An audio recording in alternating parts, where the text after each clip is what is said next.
Well, good morning again. Today we had two scriptures from the New Testament that seem quite different, but really aren't. The first one was from Hebrews 5, verses 1 to 10. We're going to talk about that one a little later. The second one was Mark 10, verses 35 to 45. And this one is so human because James and John attempt to become the leaders of the group. They recognize that Jesus has promised them something special, a kingdom, and they want to be up there at the top. So they go to Jesus and they say to him, "Will you please let us sit on your left and right side?" By doing so, Jesus would be the leader and they would be the second in command. They would have tremendous power over this new kingdom. And then Jesus says to them, wait. This is not mine to give you. You don't understand. You don't understand the whole concept of this kingdom that we're talking about. And then he goes in to describe to them that only God can signify who's going to sit on the left and right side of God. Jesus isn't going to be the person, not the person in the middle. That's God's spot. He suggests that maybe he might sit on the right side, but he doesn't come out and quite say that. Now, the other thing he suggests is, look at this kingdom we're talking about isn't structured like the ones that we're aware of here. It's not like having an emperor in Rome or a king in a kingdom. It's totally different. This is a place where everybody serves. No one has greater authority than God. Only God has great authority. And everyone else has to go into service, have to obey, show obedience. Well, I'm sure this absolutely shocked James and John. And as we were told, the other disciples were really ticked off that they tried to do this end run. But the fact is that Jesus said that I, as your rabbi, as the Son of God, I am here not to lead, not just to teach, but to serve. My job is to serve. And he does that how? He does that by performing miracles wherever he went. For people coming to him, not rich people offering him money, but poor people coming and asking whether he would give them sight, give them the ability to walk, give them the ability to overcome the mental issues that they had. In some cases, to raise someone who was supposed to be dead. Jesus had great power, but he didn't use it to direct like a general would or a king would. He used it to bring peace and to bring a feeling of wellness in the soul to everyone who was around him. Now that's one side of the story, but it's a story that talks about obedience. You shall be servants. I am a servant. A servant is a person that obeys. And obeys who? In this case, obeys God. Now Paul, when he was writing to the Hebrews, remember we said the Hebrews were those that were named Hebrews during the time of their exile into Egypt. And many of them didn't go into what was considered to be the promised land, but decided to stay out in the desert with their flocks, or went into other cities around, cities that from people in Jerusalem would call foreign cities. But they were still Jews. And they tried to obey as much as possible the laws of the Jewish faith.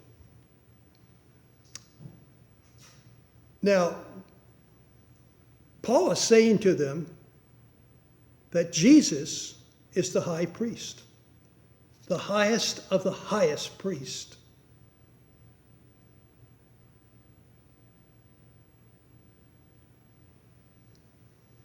He is in the order. Now, you did a very good job on that name. I'll likely not do as well, Trish. Melchizedek. Melchizedek.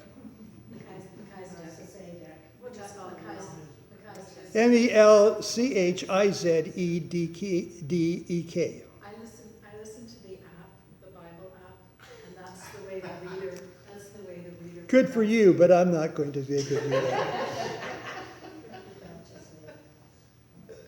This was a priest that was created before the tribes were created. This was a person that was appointed by God to be the high priest. And then the tribes were created as they left Egypt. And during that time, God visited Aaron and told Aaron that his descendants would be high priests.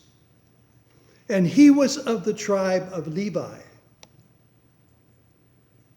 Now, the problem we have here is that Jesus was not of the tribe of Levi. He was of the tribe of Judah. So Jews would automatically say it's not possible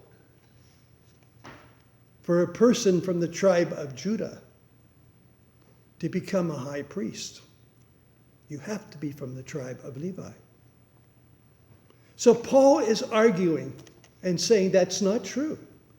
The very first high priest was not from either tribe. And Jesus falls into that order. He is above tribes.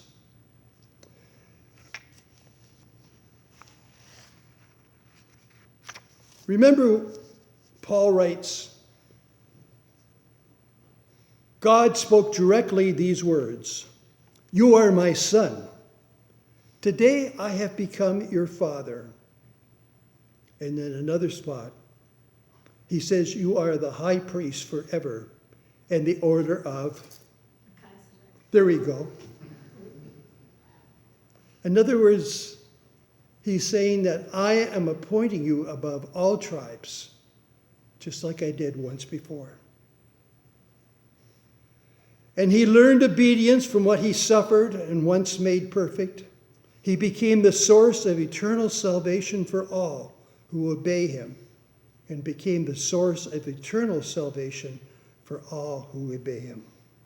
Folks, he learned obedience, but he learned it from God.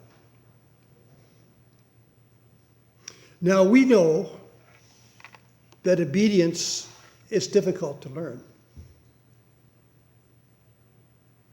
Most Sundays, I get here early enough to have a chat with Phyllis before you guys arrive. And we kind of get caught up on what we're going to do this Sunday and whether the hymns have got a different beat or tune that we want to use and that sort of stuff. And then we slip into gossip. And we talk about things that happen in our families. Sort of get caught up. A few weeks ago, I told Phyllis that my granddaughter and my daughter had bought a Chesapeake Bay Retriever, a pup, named Mildred. Millie is what they call her. And she's just a doll, an absolute doll. Now, they've had Chesapeakes back a number of years ago. They had a male and a female. The male stood about this high. The female would be about up to about that spot, sort of thing. Sorry, you can't see it, folks. It's just up to above my waist. They were both lovely dogs, although I must say the male was a very dominant male and was very hard to train, very hard to train. So anyways, it's been a number of years since they had a dog, and they've got Millie, and they're starting the training process. And Phyllis said to me, well, pass along a couple of things that they might want to try. She says, so when I was training my lab, she has 2 labs, if you don't know, beautiful labs by the pictures. In fact, I've met them. But yeah, they have. They're just gorgeous labs. And the younger one is what now, about 2.5 or thereabouts, 3? She said when she was training her,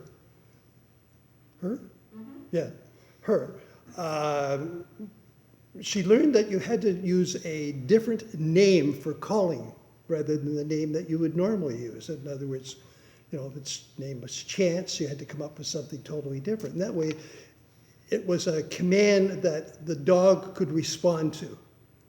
And so what was your command? Cookie. Cookie. So you call Cookie, and she came. And she got a treat. And not just a normal treat. She got a little bit of fish, because she loved fish. So I don't know what her pocket was like as far as, walking on beside her. But anyways, this really works. I passed this on, and I thought this would be great for Millie. And so anyways, they're trying to come up with a name right now. And my granddaughter's decided that it's going to be in German. Why, I don't know, except that it's a guttural language, and she feels she could call it quite easily. You've got to, when you're picking a name, you've got to really think through what that name's going to do, sort of thing.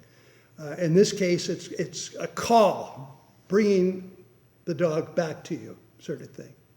When Fran and I were choosing names, the first one for our daughter was quite easy. It was Robin. It was a family name. It was my grandparents on my maternal side's name. And we liked that. And we used Fran's middle name, Lee. So Robin Lee, that sounded pretty good. 2 years later, when my son came along, the name we liked was Christopher. But Christopher Robin just didn't seem to want to go. I mean, it goes well together, as we all know, but it just wasn't, Chris, yeah, that sounded good. So anyways, I tried and I practiced a number of names, and I got one. Garth! Now, that was one that I knew I could get him, and I could catch him right in the midst of doing something he shouldn't do. So Garth, being a good Scottish name, I added to the list, and so Garth Thomas is his name. And it was a good name to call the family back together again, sort of thing. And he wears it well. He wears it well. Well, this was the case of what Paul was writing about. He was giving Jesus a name that the Jews would not normally accept. He was giving him the name of high priest. Can you believe? Not a person from the tribe of Levi, but the tribe of Judah. And he said to him, he is the high priest. And not because Jesus wanted to be called that, not because I named him that, but God called him to do that. And Jesus obeyed.